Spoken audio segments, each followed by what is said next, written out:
সুধী দর্শক মণ্ডলী, আসসালামু আলাইকুম। আমি ডাক্তার আখতারুজ্জামান সজীব। সবাইকে স্বাগতম। আজকে আমি কথা বলবো একটি খুব সাধারণ কিন্তু অনেকের জন্য বিরক্তিকর সমস্যা নিয়ে। সেটা হচ্ছে মুখের ব্রণ।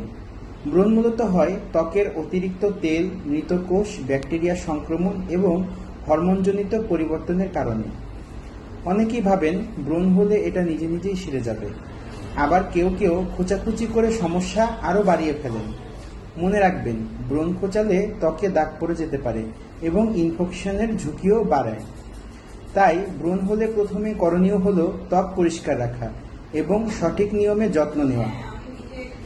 দিনে 2 বার মৃদু ফেস ওয়াশ দিয়ে মুখ ধোবেন। প্রয়োজনে অয়েল ফ্রি ও নন কমেডোজেনিক ময়শ্চারাইজার ব্যবহার করতে পারেন, যা ত্বকের ছিদ্র বন্ধ না করে ত্বককে হাইড্রেটেড রাখে।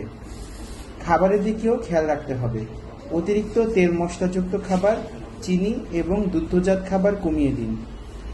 দিনে পর্যাপ্ত পানি পান করুন এবং ঘুম ঠিক রাখুন।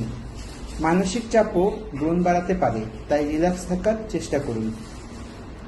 পরিশেষে বলবো, যদি আপনার ব্রণের সমস্যা দীর্ঘদিন ধরে চলতে থাকে কিংবা খুব বেশি হয়, তাহলে দেরি না করে চর্মরোগ অভিজ্ঞ ডাক্তারের পরামর্শ নিন। স্মার্টভাবে যত্ন নিন, নিজের ত্বককে ভালোবাসুন। ধন্যবাদ।